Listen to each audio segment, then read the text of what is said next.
Hey guys, it's Angelo, and in today's video I have some pretty exciting news. I've recently been in contact with Nyelle, and she introduced me to something called Voidform Optimizer, a Shadow Priest tool created by Ryshot, a longtime theory crafter and Shadow Priest who's done a lot for our community. Now, she's made a video on this a couple of weeks ago, so be sure to check that out. I'll leave a link in the description of course, because she has some very interesting takes and spot-on statements concerning the Shadow Priest in Shadowlands, and I highly recommend you to go watch it. Okay, so what is this Voidform Optimizer exactly? A Voidform Optimizer allows you to experience and play around with your Voidform in various different ways, which can not only be used by you as a practice tool in order to better your gameplay, but can also serve as a display of how Voidform has evolved throughout its time in the game, and how it is currently playing in Shadowlands, including all of its flaws. If you want to reach out to Ryshot concerning the Voidform Optimizer, be sure to message him on Discord. The credentials are linked in the About section of the Voidform Optimizer. He's also made a forum post about it, which I highly encourage you to go read. I'll leave a link in the description box as well. Okay, so as always, let's go right ahead and have a look. Okay, let's dive into this tool in more detail. Voidform Optimizer lets you choose between different versions of your Voidform. You can also import settings, create your own, or activate different playstyles, for example the Shadow Priest of Emerald Nightmare in Legion, of Antorus the Burning Throne, the current Battle for Azeroth Shadow Priest, the Shadowlands Alpha Priest, or even handcrafted specific templates inspired by Ryshot, Avel, or again, even your own. Now, as said before, Voidform Optimizer is not only a practice tool, but also highlights flaws that the spec has in its core. This is highlighted even stronger due to the fact that the Optimizer purposely stayed away from using talents or real gameplay enhancers. You can change your base haste levels of course, you can enable Lingering Insanity and Void Torrent for example, but you have no Auspicious Spirits, no Lingering Insanity as a talent, and no Legacy of the Void. However, of course you can indirectly enable some of them by changing your Voidform threshold, modifying your Lingering Insanity aura, and so on. You get the idea. I really want you guys to play around with it yourself, because you need to understand how the Shadow Priest is currently looking on the alpha. As you'll be able to tell from my gameplay here, I'm not really using any modifiers to my Voidform except for Lingering Insanity, in order to show you how flawed our rotation actually is. The spec feels incredibly slow in its rotation. When for example not using Legacy of the Void, you would of course have to ramp up to 90 Insanity in order to trigger Voidform, which literally takes almost 20 seconds of ramping up. Yes, I timed myself, and this is without using Shadow Fiend. Without any talents, and with 17% haste, which is a haste level that many starting Shadow Priests in Shadowlands will most likely have, possibly around 15%. I purposely made this haste level low because at the early stages of max level, your gear will most likely not be optimized, firstly, and secondly it's important that I highlight the problems that we do have. It took me 20 seconds to even reach the Insanity threshold needed to enter Voidform and to then cast Void Eruption. After entering Voidform, you'll see that I'm only able to uphold Voidform for about 22 seconds before dropping out. That is without Bloodlust, but with using Shadow Fiend.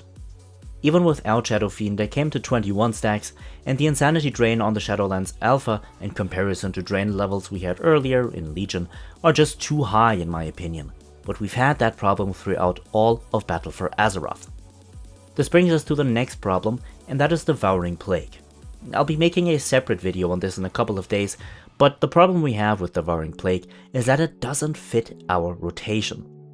It's honestly a fun ability to have returning to Shadowlands, because it gives us a super strong dot which doesn't last long, but deals high amounts of damage during its uptime, which honestly feels incredibly nice to use, possibly due to a bit of nostalgia, but its cost of 50 Insanity is so high that it essentially blocks us from using it in Voidform, and it limits our Voidform playstyle in and of itself as well. Now, I have to mention here that Devouring Plague is intended to work outside of Voidform, meaning it's supposed to be something to use when entering Voidform isn't really worth it, for example in Mythic Plus, when skipping from Trash Pack to Trash Pack. This idea in my opinion isn't plausible, or rather is not a plausible way to move forward, because this literally restricts our Voidform even further. In comparison to Legion, it's already incredibly weak, and now promoting the use of Devouring Plague instead of using Voidform, or on the contrary, using Voidform and being somewhat locked out of Devouring Plague, makes both abilities frustrating. Now, there are many ways to fix this, some better than others, some more favorable, some probably better received by the community, but possibly not well liked by developers.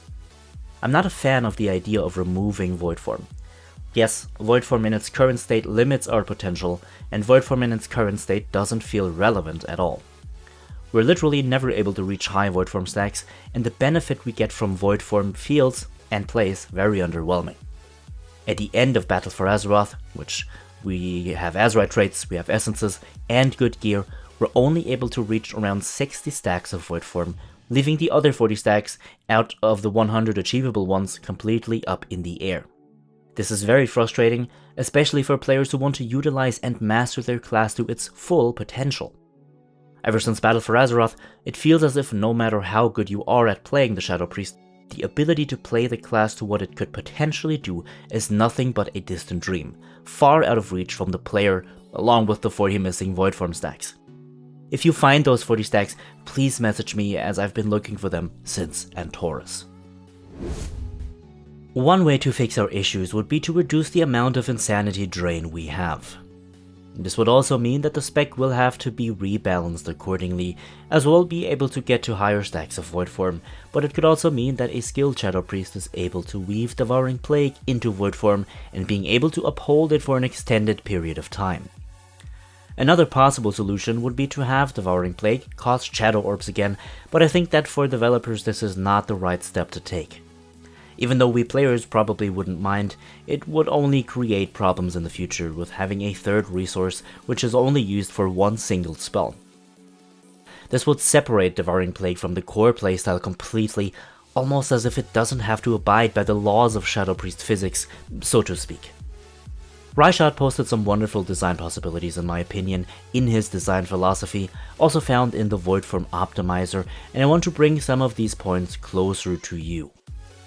The best fix in my opinion is to iterate upon the fantasy of the Shadow Priest, and expanding on this in similar ways like the developers did in Legion. Firstly, just make 2 charges of Mind Blast baseline. This has been stated countless times, and I really mean countless times, by countless individuals.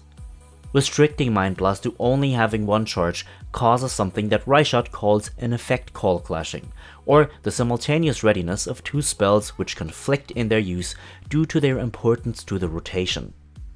Due to Mind Blast's cooldown, and due to it being on the global cooldown along with Void Bolt, the spell comes off cooldown at the same time your global cooldown is finished and you can cast Void Bolt. In our case, this forces us to prioritize Void Bolt, which leaves Mind Blast in the air for an entire extra global, essentially waiting for it to be used and having it be kind of wasted.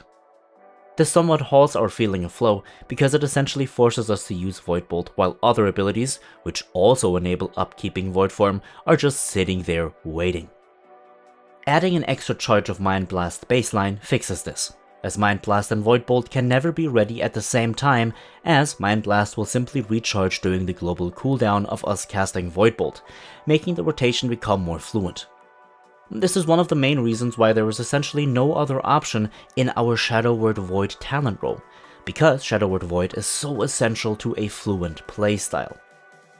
Ask yourself the question, have you ever, and I mean ever, played with another talent in that row in Battle for Azeroth?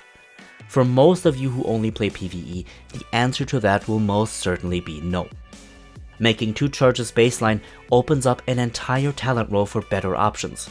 For example, allowing Fortress of the Mind to just have Mind Blast and Mind Flay deal more damage, like currently, having Shadowy Insight allow for a 3rd Mind Blast proc, and having a 3rd talent, perhaps, which grants our Mind Blast critical strikes a chance to proc double the insanity. I don't know, these are just some of the random ideas coming to my head, but I believe you get what I mean. The best fix to Devouring Plague, in my opinion, is for it to generate insanity. Ryshot's idea here is great in my opinion. He proposes that Devouring Plague should just spend all of your insanity and then generate 30 insanity over its duration. This is, in my opinion, a nearly perfect fix because it can be incredibly dynamic. It means that you can use Devouring Plague as a means to force yourself out of void form with one strong spell to top it off with, while also enabling you to enter your next void form faster via generating 30 insanity over the course of its uptime. 30 insanity is also not too much in my opinion. It's essentially 2 casts of Shadow Word Death, which I think would be perfectly fair. It also helps the flow of our playstyle, as it keeps us in a smooth, fast-paced, even when outside of void form, but not too fast outside of it, in order not to take away from the philosophy of having void form active. Okay, I could continue discussing this all day, but I want you to go and have fun with the Voidform Optimizer. Be sure to test it to the best of your abilities, and be sure to let me know what you think. How do you feel about the Shadow Priest and Shadowlands? What changes, if any, would you like to see and why? There's no time more exciting and important for your voices to be heard than now, so be sure to put it out there for the developers to listen. Alright, thank you everyone for watching, and if you want to stay updated on the content of this channel, then feel free to subscribe. And be sure to leave a like if you've enjoyed this video, as that goes a very, very long way. A special thanks to my supporters over at Patreon, and thank you everyone for your support. Thanks to Nyelle and to Ryshot once more. Be sure to check them out via the links in the description, and I will see you all in the next one.